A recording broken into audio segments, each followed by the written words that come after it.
Okey, dalam video ni kita nak tengok preparation of alcohol ataupun synthesis of alcohol. Kita boleh dapat alkohol ni melalui 4 benda yang kita belajar 4 ni lah. Okey, fermentation, penapaian, hydration of alkene. Ini sebenarnya kita dah jumpa dekat chapter alkene.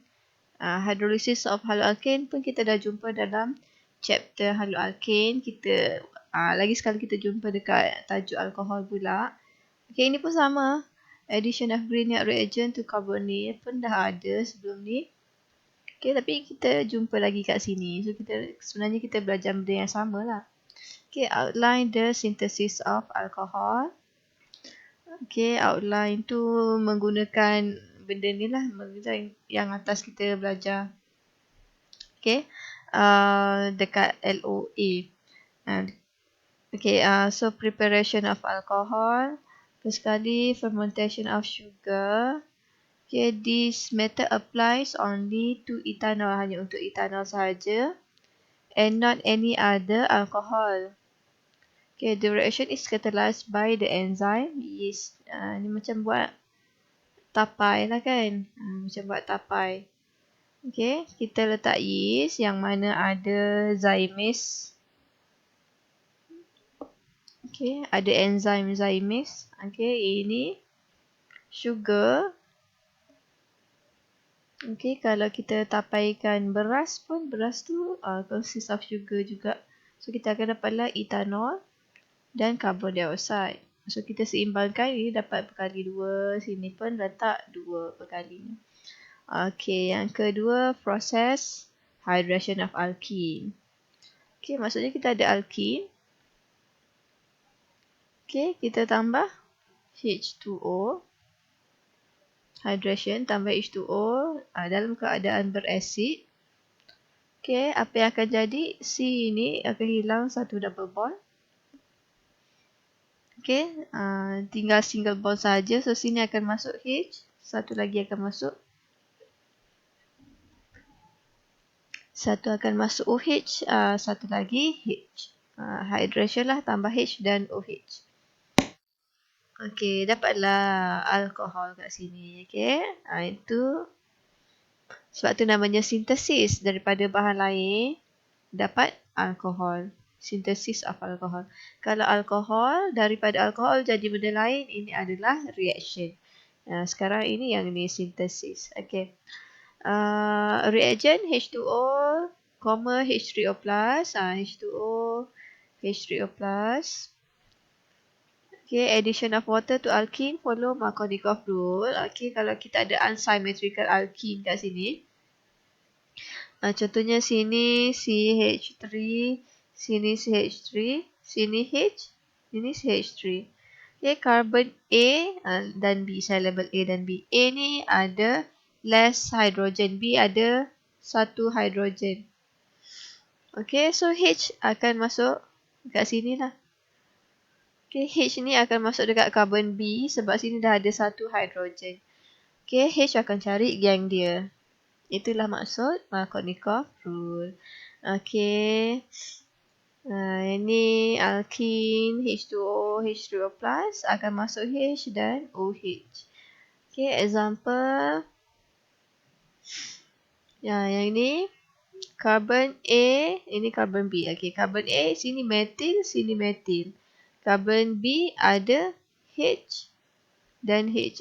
B ada 2 hidrogen. A ni ada kosong hidrogen. Sebab H yang ini kita tak kira. Kita kira hidrogen yang directly bonded to the carbon yang ada double bond sahaja. Okay, jadi dalam kes ni hidrogen akan masuk dekat carbon B lah. Okay, dan carbon A akan masuk OH. Okay, macam tu. Yang ni pula A dan B. A ada satu hidrogen. B tak ada hidrogen. Macam mana saya tahu sini ada hidrogen? Sebab carbon A ni mesti ada 4 bond. Sini 1, sini 2, 3. So, mesti ada satu lagi. 4. Yang keempat ni kalau tak tulis maksudnya ada hidrogen. So, A tu ada satu hidrogen. So, dekat carbon A jugalah hidrogen baru akan masuk. So, jadi ada 2. Okay, karbon B yang mana ada CH3, yang akan masuk satu lagi adalah OH. Okay. Okay, sintesis yang ketiga, hydrolysis of haloalkane. Kita boleh pakai NaOH. Nanti kita akan ada nucleophilic substitution reaction. Okay, di mana X ini akan diganti dengan OH. Jadi ROH. Na combine dengan X pula. Okey, jadi dia tengoklah pada kelas. Kalau kita ada primary haloalkane, kita akan ada primary alcohol. Kalau asalnya kita ada secondary haloalkane, kita akan dapat secondary alcohol. Okey, contohnya macam ni. Br ni ganti sahaja dengan OH. OH tu berasal dari NaOH. CH3, CH2, OH. Okey, so kalau kita buat expanded, ini H. Okey, ini adalah carbon ini kelasnya primary. Sebab dia bonded kepada satu carbon lain. Jadi ini pun akan jadi primary haloalkane. So bila kita ada primary haloalkane kat sini, produk ni kalau awak check pun primary juga, primary alcohol.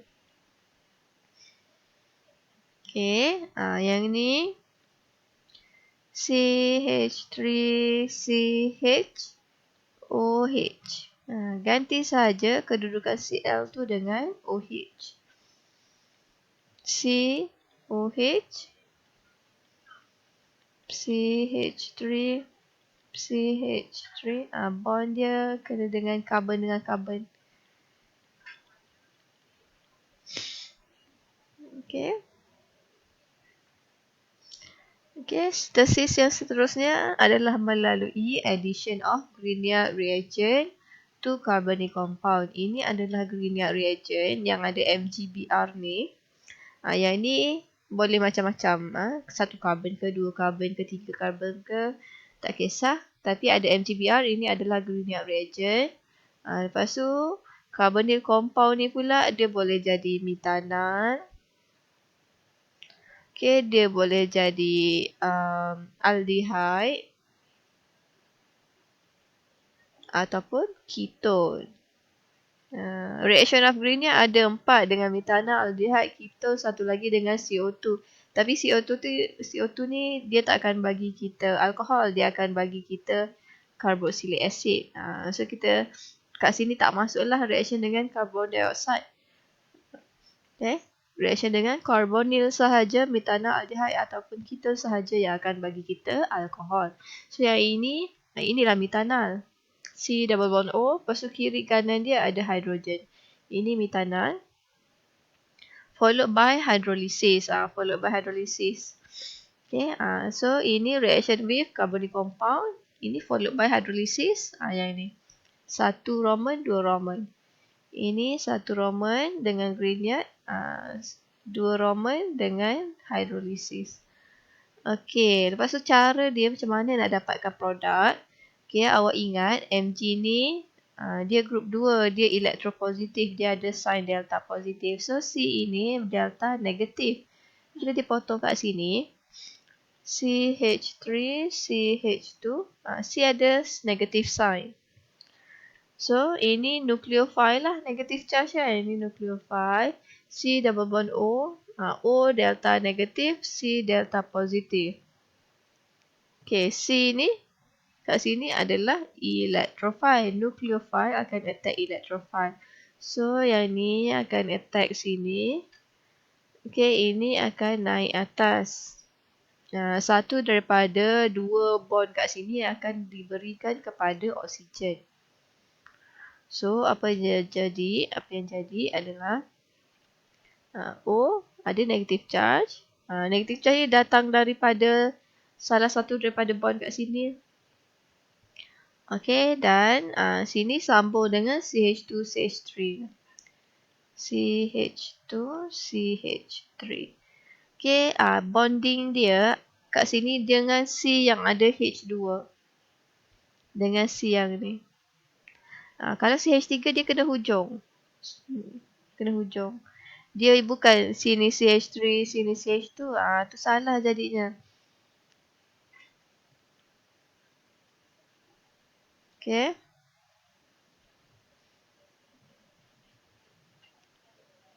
Okay, asalnya dia akan jadi O- dengan MgBr positif. Okay, bila Grignard reagent react dengan metanol ni, kita akan dapat yang ni. Lepas tu, bila kita ada hydrolysis, Mg plus dengan Br ni akan diganti dengan H plus. Daripada sinilah. Okay, so samalah dengan tak buat sign dia. Selalunya kita tak buat sign dah. Kita tulis je OH. Jadi sekarang ni, sebab dia dekat arrow ni, dia dah sekalikan 1 dan 2 Roman kat sini. So, kita tulis final product saja. Tak payah buat yang O- MgBr kat atas ni. Okay, ini pun sama. Cuma bezanya sini dah jadi metil. Tadi sini hidrogen, sini pun hidrogen. Tapi step dia tetap sama. Okay, ini akan jadi CH3, CH2 minus. Letak sini, ini naik atas. O tu last kali akan jadi OH. Okay, sini kiri kanan sama je. Sini sama dengan CH2. Sebelah CH2 ada CH3. Okay, ini pun sama juga. Bezanya ini dia jadi metil kiri kanan. Okay, ini buang. Ini attack sini. CO dah jadi OH, CH3, CH3. Ini CH2, CH3. Ini keton. Sebab C double bond O ni kiri karbon, kanan pun karbon. Keton. Kalau reaction dengan keton dapat tertiary alkohol. Tengoklah alkohol ni bonded kepada ini tertiary carbon. 1, 2, 3. Tertiary alkohol. Kalau ini aldehyde. Sebab C double bond O ni dia ada satu hidrogen. Satu lagi carbon. Aldehyde. Kita akan dapat secondary alkohol. Okay, kalau Grignard react dengan aldehyde. Okay, yang ni metanol. Bila kiri kanan dua-dua hidrogen, dia adalah metanol. Kita akan dapat primary alkohol. Okay, so kita ada exercise sikit. Okay, write a chemical equation for the following reaction. Third butyl alcohol from alkene. Kita nak dapatkan third butyl alcohol. Third butyl alcohol, butyl 4 karbon. Okay, butyl ni 4 karbon. Lepas tu dia tertiary. C ni tertiary. 1, 2, 3. Sini ada karbon, sini karbon, sini karbon. Okay, lepas tu kalau kita buat macam ni, 1, 2, 3, 4. Dah 4 karbon. Cukuplah butyl. Kalau contohnya apa? Set butyl kan. Set butyl total mesti 4 karbon juga. Tapi karbon ni mesti secondary. 1, 2. Okay, bila kita buat macam ni, baru 3 karbon. 1, 2, 3. So, ada satu lagi tu, sambunglah ujung sini ataupun nak sambung dekat karbon yang ini pun boleh. Tapi, bukan dekat sini. Sini satu lagi, hidrogen. Okay. Ini bila hujung CH3, ini CH3, ini pun CH3. Sini nak cukupkan 4 bond, satu lagi. Okay. So dah dia third butyl alkohol, mestilah sini ada OH lah. Okay, alkene. Kalau kita nak buat alkene dia, okay, kita kena, maksudnya dia undergoes dehydration lah ni. Okay, dari sini ke sini dehydration. Buang air. Buang ni OH. Lepas tu lagi buang H. Buanglah dari sini ke sini ke sini ke. Sama je. Kita akan dapat satu structure sahaja, iaitu ini CH3. CH3. Ini buang OH sini. Maksudnya sini buang satu H. So tinggallah dua sahaja H dia. Okey, ini kalau ke kiri, ke kiri dehydration. Kalau ke kanan hydration lah. Maksudnya sini guna H2O, H3O plus. Hydration of alkene. Kalau untuk forward reaction dari kiri ke kanan, dia adalah hydration of alkene. Itulah. Dia punya reagent H2O dengan H3O plus.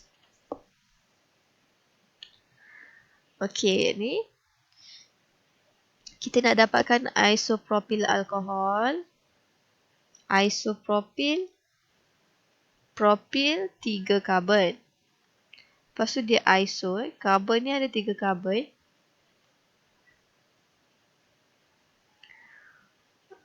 Okey, kalau iso maksudnya saya buat macam ni. Ini first last carbon, ini second last carbon.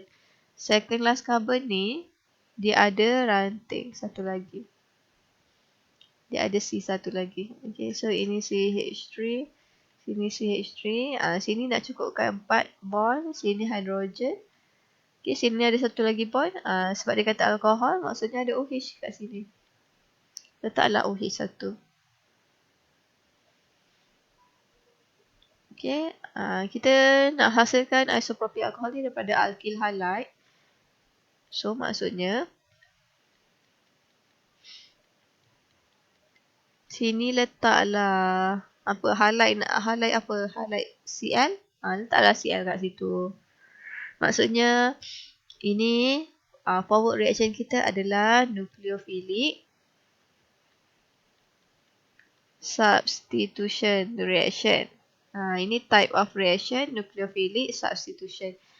Kalau name